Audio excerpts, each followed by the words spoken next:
The Morning Brew podcast with Jaffe and Razor, sponsored by Berkshire Bank Home Lending. Where you borrow matters.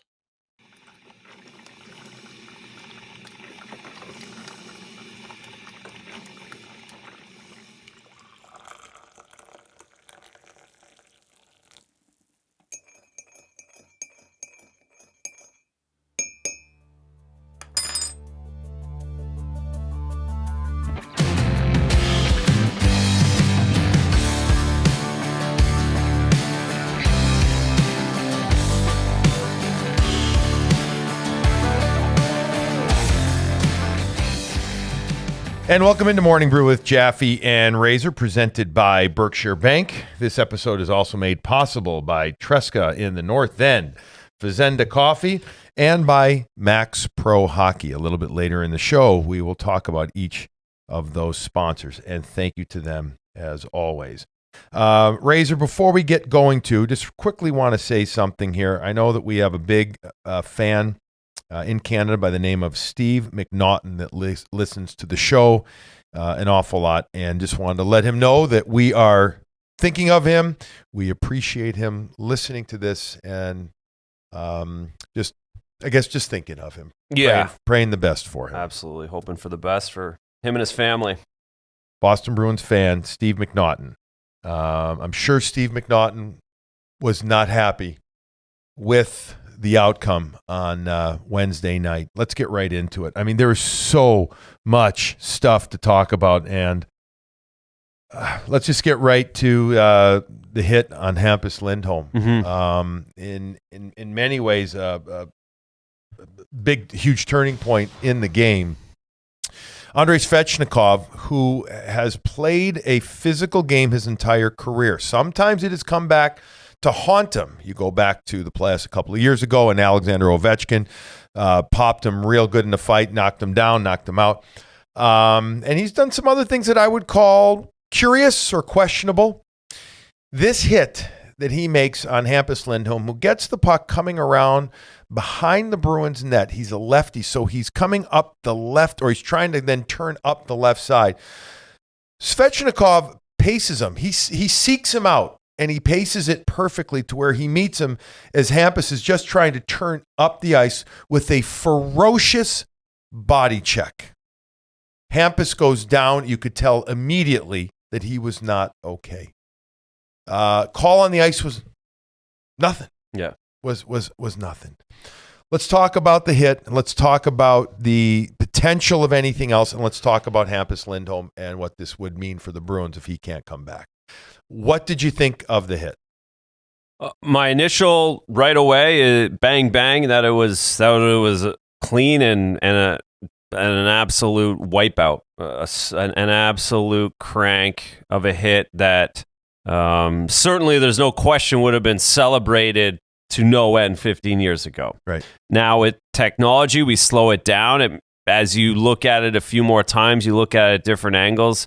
It's right on the edge of being that high hit. And for me, last night, the Raquel hit, the Lindgren hit on Raquel in Madison Square Garden was very similar, where it's so close. Mm-hmm. The hit last night, it was heavy. Along the wall. Along the wall. It was a little later. This one, Lindholm had the puck on his stick, essentially. Mm-hmm.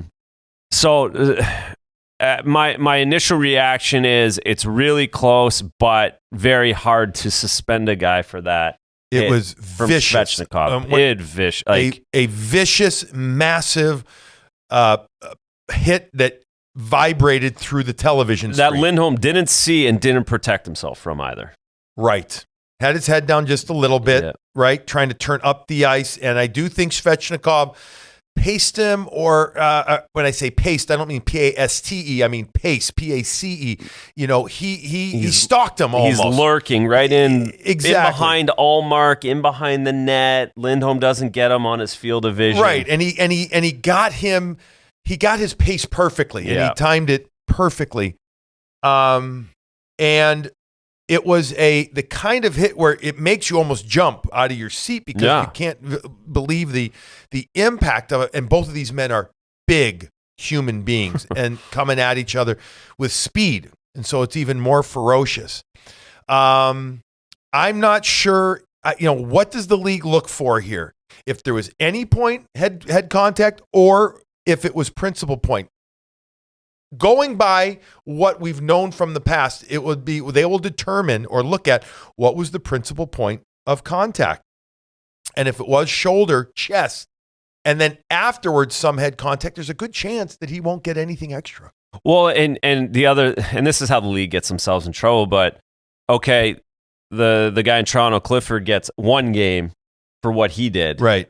If you go off of that, it's not even close. You can't even think of giving Svechnikov a game if you base it off of what Clifford got in Toronto the other night. And the Tampa. fact that Lindgren got nothing for a similar hit, albeit again, one was open ice, the other was more along the wall, but they both had ferocity and the an point element. of contact was very close. The to point the same. of exactly the initial point of contact was very similar. My first intuition was the same as yours, that was oh my, are you freaking kidding me? Whoa hit, like beyond. And I'm not sure, though, that it's going to get anything. And I know, I'm sure you talked to or heard from, my phone lit up. Yeah, up. I had a bunch of, that was clean. What a hit. And that's from random players and older guys. Players, former officials. I had, my phone was blowing up with it. And, I'm not sure. I'm going to lean towards probably not. But I've become so clueless almost with what the league is going to end up doing that it's almost, it's impossible, at least for me. Let's talk about David Pastrnak on Raanta. I know I'm going in disjointed order here, but again, I'm going with regard to I think what I would call the importance, impact. So David Pastrnak goes in on a power play, dumped the puck in, which you've hardly seen. They did it a little bit tonight, early on here. The puck is away from Raanta, but close enough, and then Ranta's gets it. He's gonna play it then. So he's playing it to his left. Pasternak's coming down the right side. Raanta gets it, follows through, and then Pastrnak puts his hands up. We think out of protection, but then follows through and makes contact with the head of Raanta, who before he hits the ice seems like he's hurt right there by the hand contact onto the head covered with the goalie mask. He then gets up after being run into inadvertently. He gets clipped by, is it a skate or a shin of an opponent of a teammate, kind of crossing by almost after the whistle. Takes the helmet off. And you can see that there's a facial injury. After the game, Rod Brindamore was asked about concussion stuff, and he said no. So I've got to surmise that facial mouth injury was it. Significant teeth loss? Because we thought that if he would get stitched up, that he'd probably come back. Obviously, he didn't. This could have been an earth-shattering moment in the game, and turns out that Peter Kochekov comes off the bench, shows the confidence that he has that the scouting report said that he had, and looked just fine. What did this hit bother you? Did this play bother you, Pastrnak on Raanta? It didn't. I thought it deserved the roughing call that it got. I thought the refs, of the one thing they did all night, I thought this they got right by calling a 2-minute, because David did have his hands up too high. He was protecting himself, but he had them up long enough to He didn't make the effort to bring him down, It wasn't like they came straight down. Yeah. He still kind of bumped Raanta enough. Give him a 2-minute. That's, it wasn't malicious, but it was, his hands were up. Right. That happens. From my point of view, your helmet can move around as a goaltender. Some guys wear it real tight. Some guys have it real loose. You see them pop off, some players. I'm not exactly sure Raanta, his ability to just pull it off without undoing a snap tells me that it's not very tight on his helmet. But he goes to pull it off to go and check his mouth. That's when the skate comes through. I don't think that skating through him caused that much distress to him. I'm sure it was annoying as he's pulling his helmet off and he had already gotten hit in the head. But that mask can turn enough where it just hits you in the side of the mouth. And if it's hard enough, it can give you a pressure cut. A lot of times you'll see if goalies get hit in the face with a puck, it'll be a pressure cut in the forehead or in your chin, wherever it is. Or it hits you enough and you bite the side lip, or you get some kind of a mouth injury, or it splits your lip just a little bit. And that's, to me, what it looked like. There was But just it couldn't enough. have been small. And I know Raanta has a history of some injuries. I get it. Uh-huh. It couldn't have been small, though. Do you think it? And for him not to come back. Well, if you, as a goaltender, if you need to get 5 or 6 stitches in there, let's say, not a big gash, but 5 or 6, and you miss 25 minutes of playing, he's gone in already. Do you put the guy who was injured on a play, had to get stitched up, cooled down at that point, taking his gear off to get it done, and putting him back in? At that point, they could have made the decision that, listen, we believe in the kid anyways. The kid's doing well. We don't want to mess things up. We're up by a couple. It's not like he's come in and given up 3 quick goals that we need to get you back out there. Yeah. That's kind of where I'm coming from. A lot of times, and again, I say it jokingly, but goalies can be a little softer in what they can play through at times too, because you're out there the whole time. If you're not feeling 100%, if your mouth's bleeding, it's not like you can just spit it up out on the ice all the time. Your mask is in the way. You can't just go to the bench and get gauzed every time you go play a 30-second shift, come off, put a towel back. You're out there the whole time. So in these kinds of situations, what injuries are okay for players to play with, sometimes goalies can't, just out of the convenience of it. I'm going to be fascinated, maybe the wrong term. I'm very interested to hear what what did it to him. And I don't know if we'll find out till the end of the series, but I know there was contact, but I'm thinking it's a mask. It's gloved, the mask. It didn't seem that forceful. It didn't seem that much to me at the beginning, but something happened. All right. Rod Brindamore post-game had some comments that made you think, or not made you think, that was him. He was trying to be coy about it, which was anything but. I mean, saying that one was legal when he was asked about the hit, Svechnikov's hit on Lindholm, and then the contact made on Raanta, and one wasn't, alluding to the fact that one wasn't legal. I mean, it was a minor, but was it anything more than that? I didn't see it that way. I know you didn't see it that way. Svechnikov hit on Charlie McAvoy neutral zone. We discussed this at length on Nesson post game. It was a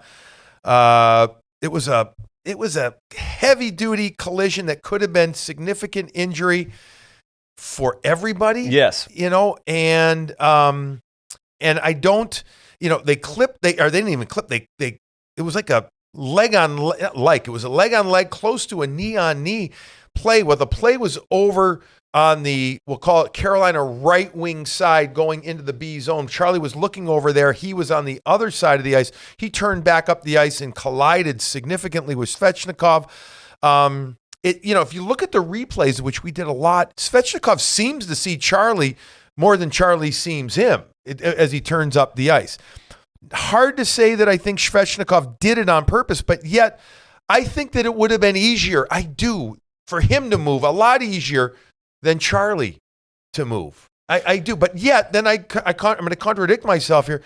Why the hell would Svechnikov want to put his leg into somebody? I mean, you're risking a major injury in that regard. And it also seemed like both of them had enough time to move. So it's also maybe that something was going on where both of them got caught puck watching or watching something over there, and that determined it as well, because it seemed like both of them should have had enough time to react. And Svechnikov was turning into it, so maybe he has a little bit more time, but even that, Charlie can move on a dot. I mean, these guys are in the NHL, and that's why these collisions very rarely happen, because guys are in so much control. And I kind of talked about after the game on Nesson where that's just a weird spot to have people on the ice as well. With the puck over on that Carolina right side, Charlie McAvoy is basically a zone away from the puck.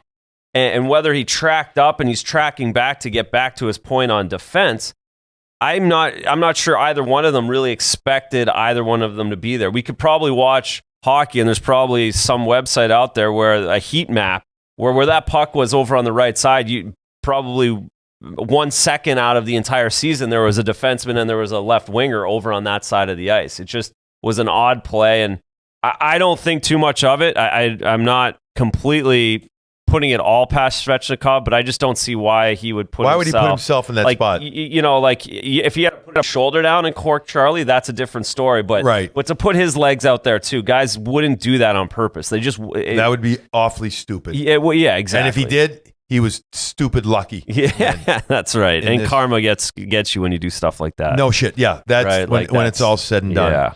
I'm going to take a moment right now and quickly touch on our sponsors that make Morning Brew with Jaffe and Razor possible. And then I've got a question for you, a very simple question, okay? Okay. Let's start with Tresca and Tresca North End. Go to TrescaNorthEnd.com and take a look at the menu. Take a look also at making a reservation. And, you know, when you head over to Tresca on Hanover Street, you never know who you're going to see, including you could see Ray Bork. That's right. Number 77 is there an awful lot. And while you're there, you could enjoy one of his favorite dishes, the veal chop parm, a.k.a. the Ray Bork special. It's one of the specialties of the house, as are Anna Maria's baked stuffed meatballs. And I had them recently, too, as part of an appetizer. Both? Oh, my God. I did, actually. Yeah. I did. I'm a huge veal chop guy, Razor. I love all different types of veal chops, and I love it, the veal chop parm way there that Chef Rich makes. They've got an extensive wine list and craft cocktails, great beers.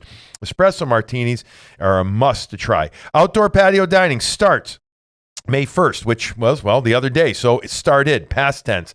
And when you go there, make sure you tell Chef Rich, if you see him walking around in one of his nice chef coats, that the guys from Morning Brew say hi. And lastly, check out Tresca sauces, Razor. They can be bought at Market Baskets, Whole Foods, Roach Brothers, Big Y, and some other small markets. Go check out Tresca on Hanover Street. Trust me, folks, you will have a great time over there. Speaking of great time, if you've got a youngster that plays hockey like Razor and I do, send them over to Max Pro Hockey. Check out maxprohockey.com. Max Grachev, who had a long pro career, grew up in the Boston area too, so he knows this area an awful lot, and he also knows just how to teach kids and have a lot of fun. He puts the kids through tough practices, but with a lot of different, unique ways. Go to maxprohockey.com for individual training, small group training, and also in-season team development training. And lastly, Fazenda Coffee. I was thinking of popping a coffee, but this late I would never get to bed, so I went for a different brew this time. FazendaCoffee.com. Fazenda's located right in Dedham, where they roast all of their coffees, and they've got so many different types of coffee there. And so you can order 3 bags or so, get the $45 and get a free mug. How do you do that? Go to FazendaCoffee.com/morning brew. You get one of those beautiful mugs that our buddy Pete over there ordered for us. And Fazenda Coffee, if you want to buy it also locally, if you're at a store, go to Whole Foods. They sell it wholesale over there at Whole Foods. And so go check out FazendaCoffee.com/morning brew. Thank you again to all of our sponsors. All right, are the Bruins good enough to beat this team? That's my question. I'll start. I don't know. I thought that they were. I thought that they'd be able to. I don't know if they are without Hampus Lindholm. I just don't know. And we're assuming, we don't know yet. Team's going to fly home, short flight back from Raleigh.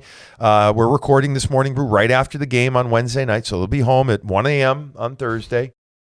How is Hampus? I'm guessing that it's not great. Bruce even said after the game, right? Yeah. So if it isn't, I just don't know. Here's the thing. This Carolina team, and I said this on Nesson too, it's like they remind me of Bob Probert when he fought. Mm-hmm. And I covered Proby for a while, and I got to know him real well. And part of his MO was, get a guy into thinking that they're okay and getting squared and then giving him, he was like a hibernating bear. Boom, boom, boom. Take a couple of slugs, and you're like, holy shit, he's awake. And Carolina right now is reminding me of that.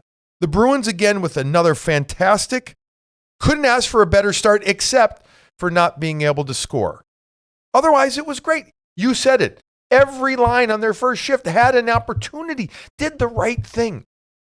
So did we see their best punch, so to speak? And because they can't get a reward for it, and then the first time that Carolina says, we're awake now, we're going to do like, I thought Jordan Stahl was outstanding on the shift that led up to the Jesper Fast goal. Connor Clifton couldn't couldn't contain that cross seam pass for Fast. It was a bullet pass, though, Razor. Mm-hmm. He scores the one-timer. And after that, it was like, boom, whole different game. So can the Bruins, do they have enough to sustain to be able to play with this team? I mean, especially, given that this team seems to be able to take a couple of punches. They can. The one punch we all need to see is the Bruins actually scoring and seeing what that punch looks like for the Carolina Hurricanes. Can they Can they come back from a lead? The Lindholm thing is a big problem. It's a really big problem. I wanted to see him play 30 minutes tonight. He got to 13:58. He's not getting to 30 minutes next game. It seems inevitable to me. And then there's a quick turnaround for Sunday's game too. They're basically 2 games in 36 hours. So I'm not sure. I'm not sure because I thought, like you, I felt very confident. This seemed like a very good matchup for the Bruins, I thought, 5 days ago. Yep. It felt like a team, the way the Bruins were playing, the way they had Lindholm, that they could get in. They had depth scoring, it felt like. And we haven't seen any of it at all. When you get 2 guys that have scored over 2 games, it's not enough in this National Hockey League anymore. And can some of these guys step up? We just haven't seen enough from anyone else to make me feel like they're just going to break out of nowhere. And you get the home ice and you get the bump at home and you get the desperation that you have to play with. Which we have not seen enough desperation. I'm sorry. We've seen spurts of desperation. The start of each game 1 and game 2. We saw the end of game 2, a desperation. I thought, they had the power play and late in the game, and they were, how long was that shift? I don't have it in front of me that those guys stayed out there. Okay, desperation. But Razor, I haven't seen enough of it. I'll give credit to Carolina because I do believe that the opponent has a hand in minimizing that desperation level from the opponent, but there hasn't been enough. And what do we think? Is Brad Marchand hurt? I thought early on in the game he was on a mission. I'm not going to give him that because to the point he came out, he had great shifts. He had a good shift in the second where he had a couple opportunities, but they've really done a number. They've really nullified. I mean, we saw some of that frustration come again late in the second where he's slashing the goalie again. He's certainly number 1 on the list of needing to get going on this Bruins team at home. That desperation that comes into play is something that's very important for this group, and we've seen it over the years propel them, and they've just outwilled teams, and to the point we just haven't seen enough of it. And Patrice was desperate. Patrice played like not just a captain, but a desperate player trying to do everything to help his team out in this game. Took one in the veggies, as you said. I guess that would be an eggplant. Well, yeah. And a couple of mushrooms. Yeah, that's right. You can only be so lucky to have. Anyways. And even at 4-1, they're battling, they're grinding. Like I liked their game at 4-1 probably as much as I'd liked any of the game in the season. I thought those last few shifts and Charlie McAvoy darting down the wing. They want a face-off in the offensive zone. They're creating a little bit of havoc there, but do I feel like they can sustain that for 60 minutes? I don't right now. No, I just don't. And and I know Cassidy was frustrated with the lack of saves being made, but I don't see that either. That was my next thing to ask you about. I don't see that either. But Swayman starts. Swayman's definitely starting. That there's no question about that after hearing the post-press conference. But I don't see how that was going to change things either. And we talked about it both games where, Linus played good. He didn't steal it by any means, but how does he steal it when you're getting tip shots and rebounds in front and the 5-on-3 goals that happened tonight? So was there any goal that, unlike the Trocheck goal from game 1 off the goal line, off the helmet, was there any one where you said, Well, when he's talking about making saves, you could go to the fast goal, right? Make a save early. We see other Binnington make big saves like that in first period. So again, head coaches are typically much harder on goaltenders than everybody else. And I could see him saying he needed that save. We played so well in the first period. We needed one save on the road. Tuukka Rask has made that save in the past for him. You look at the second one, I can't imagine him thinking that's possible with the high tip off of Grzelcyk's skate. I don't see that goal. One. Yep, I guess you go the second Aho goal, slapper inside the post, 15 inches off the ice. Try and get a save there as a coach. I mean, he might see a slap shot from up top. That's the one there. Where my shooter I mean, look, Aho's an amazing player. He's a star, but maybe I say that one right there because I don't know how you honestly, I don't know how the hell you guys get over. That pass from the first goal over to Fast from Stahl was an absolute laser It was. pass. And to one time that is, it's a thing of beauty. And that's what makes these guys so special. I think maybe the third goal is the one. That's the one that I was leaning towards. Yeah, and it could be that one. I think at this point it seemed as though Bruce was just frustrated over seeing the other guy down at the other end. But again, I don't feel like it's the same. I don't feel like Carolina's had quite the hard time getting to the front of the net that the Bruins have, and that makes it hard on the goaltenders. Again, it's hard to steal a game when you're getting tip shots, you're getting screen shots. It's just you need so much more luck than when everything's in front of you and you can see it and you can make that one breakaway save. That's a breakaway save's 100 times easier for Linus Ullmark than the tip from Aho 25 feet from the net. It just is, and it might not look it all the time, but that's the fact. Trent Frederick, only 6 minutes in this game, did take a penalty in the game. He did 10 shifts. He had 2 hits. Do you think that he is in danger of being taken out of the lineup? I'm going to say yes. Yeah. Because that third line hasn't been good. Hasn't been anywhere near what it should or has been. And while you can't maybe take the other 2 guys on the line off the hook or allow them off the hook, I mean, I know Frederick didn't like it, the penalty call, and God, the refs were freaking average. Average is big. Yeah, right? I know you don't mean that. I mean, It was curious as shit, man. That call on Carlo, the 5-on-3, the 5-on-3, putting the guys on penalties, a 2-minute double mine, 2 men down. Speak. Those calls were shitty. Yeah, they suck. They were, but wasn't the reason. No. It helped though. It helped bring the Bruins to a loss, but it wasn't the reason. But Frederick, I thought it wasn't interference. I mean, at first I didn't. I'm like, what did they? Then you watch it, and they didn't have the puck whatsoever. Hits him from the side, and so I mean, who do you put in? So and I mean, let's talk lines. What's our guess? Like, are you going to Brad, Patrice, David? I don't want to see that to start the game. I don't want to see that perfection line together. I think that second line's been too valuable for the last 3 months to go away from it after a game and a half. I understand. I think you lose. Well, I don't know. If you do that, do you just switch 88 and 74? Do you just switch those guys? And I don't think so. So if you go with what you've been through, and then you have an opening on if you take Frederick out of the lineup, then you keep your fourth line intact. You put the second line back together, and then you put it's either Wagner or Bleed. Yeah, that's right. And you put it on Coyle to have a night at home, and Smitty to have a night at home. Well, if you put Wagner and you got 3 righties on that line, not ideal. No, and if you put Bleed in there, you put a player that I don't see the coaching staff having a lot of trust and faith in. No. Oh, so your other option is... by the way, earlier in the year, he had a couple of good games in a row, but then he tailed off. He tailed off, and he's here for, he's not playing in Providence because they want other guys playing. Or you go to, desperate times, desperate measures. You go to Providence. They've been playing games. I think did they play tonight again? I'm not sure, but they've had one game in Bridgeport the other night. They lost. So do you grab one of those guys and put them on the left side? Who? I don't know whether it's. I don't see anybody down there. There's no one's making a difference at the end of the day. So that's the hard part about this situation they're in. There's nobody that's coming in. That's the magic pill. You need someone who's serviceable for 11 minutes. So all right, because you can't move Foligno up. You can't touch the fourth line. I don't see it that way.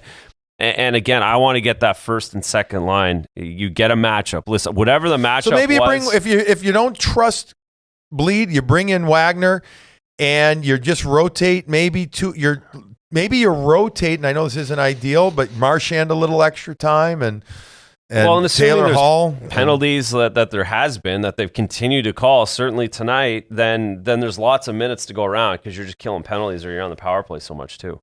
We assume that Mike Riley comes in for Hampus Lindholm. Is that just the lefty for lefty trade off? Yes, and the puck moving still. You need someone to move the puck, another guy to move the puck. I would assume you can't. I don't think you go so heavy that you're bringing Brown in the lineup. So Riley's next man up in this situation, and you would assume to put him with Carlo and look for McAvoy to play 38 minutes. He played 28 tonight. He's got to play 38 now. So going back to your playoff history, and having years of time passing to be, I don't want to say honest with yourself. Not that the players are lying to themselves, but when you're in it, you always believe. You do. You believe. You hope. You say, we know that it hasn't been this, but let's try and make it that. But now that you're out of the game and you're, view from above, so to speak, as you've gone to the dark side of broadcasting, has there ever been a playoff series where you were down a couple and you said, where you can look back and say, yeah, now I knew it, when you were done playing, like I knew it that we were not going to really be able to come back? You know what? It's fun. Not really, actually. And to the point of, see, that's the beauty of being a player. Meaning, and you, when you're in that moment, you can't think any other way. Yeah, no, and that's the beauty, and it's hard I think for listeners or fans to understand when they say you're done. But as a player, you don't think that way. Otherwise, why are you going to the rink then? And you all know the story of a guy, or you were already on a team in your life before that was down 2-0, and they lost the first 2 on the road, and you got smoked, and you came home and something clicked, and you got going. Patrice has been down 2-0. Like, these guys have this; they have storybook endings on 2-0. So that's why you don't lose that belief. The series I was going to reference, we ended up getting smoked, but we played Chicago. And when they won the cup, their first cup, I was in Vancouver. We went 1-1 in Chicago. We went back home. They beat us 8-2, 8-3 at home. Something crazy. I remember those games. We were down 3-1, came back to Chicago, and we won in Chicago. I remember that to game, make it 3-2, and we're going home. And then we got beat at home 9-0 again. Like, it was it was ridiculous that we lost all 3 games at home. But the point is, we went into that game 5 thinking we were going to win the series still. We just had to win this game in Chicago. We're going to go home, win that game, and then we're going to win game 7. We believed that. I believed that as the backup goalie not playing. Happy to go home because my wife and kid were already in Boston. Like, my summer was ready to go, but I really did believe still, even at that point, that we were go on. So these guys still believe that they can win. They're going home. They feel like they can win 2 games at home, and they'll go from there. Yeah, and they're not telling themselves. They're not having one of the, what was the guy named? Stuart Smalley? Yeah, whatever. Gee whiz, we're going to be okay. It's okay. Yeah, but we haven't been nearly as good. We need to slug it out here and get one. That's all they're thinking about. They're thinking about one. They're thinking about one freaking game. But that one game, Razor, holy smokes, man. It feels like a lot right now. They need to be a lot better. They need to also not, I feel like if they don't get rewarded after, I keep thinking about it, and it's so similar game 1 to game 2. It's like they run out of that mojo gas, and it's just one mistake, and then it's like, oh. Yeah, done. that's unlike this group. They don't handle it. Unlike this group. You're right, it isn't like this group, but that's, I guess, what's concerning. Yeah, I know. They don't handle. You've had 2 games in a row where 2 goals have been scored, bang, bang. Mm-hmm. That kind of shit doesn't fly at the playoffs. And there's nothing in between that first goal to second goal. Even they were bang, bang, but there was also not even a shift in between either of them where the Bruins had a chance. And a lot of times you'll see that in the regular season, or we've seen that when they have given up 2 goals in a row, but they still had 3 great opportunities in between that just didn't go their way, and it was just not their night. This situation, they give up 1, and it was an absolute hang on the rest of the first period tonight. Right. Like, there was no pushback down at the other end for a long period of time, and that's Carolina's credit, but what makes it a little nerve-wracking, I suppose. Anything else you want to cover? No, what a night. Man, we covered a lot tonight. We did. And I hope the fans listening enjoyed this in the sense of the information, the listen. I know they did not enjoy the result. Nope. It's, it's hard. I get it as a fan. You do. But, you got to prepare for the next game as a fan, just like as a broadcaster and just like as a player. Be ready. Just takes one. Just to get after it, whether that's, I don't know, man. I want to believe. I do. And I was asked actually this morning on the Hub on 98.5, like, do you believe that this Bruins team can hang with them? And I do. And I said I did. If Hampus isn't there. Yeah, it's a big one. I don't know. I don't know if the structure's there.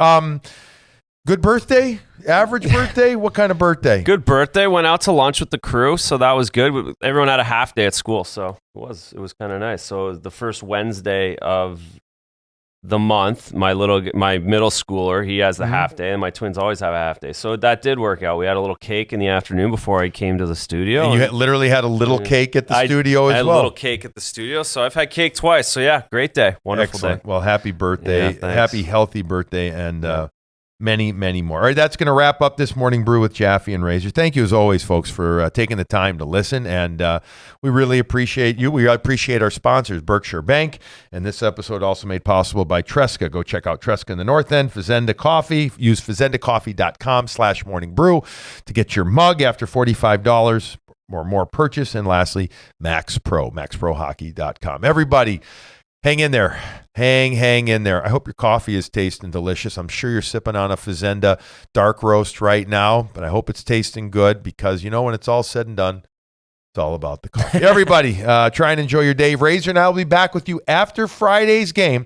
It's at home at TD Garden. Bruins take on the Canes starting at 7 o'clock, pregame 6 on Nesson. All right, everybody, enjoy your day. Enjoy your coffee. See you later. I'm rambling. Goodbye.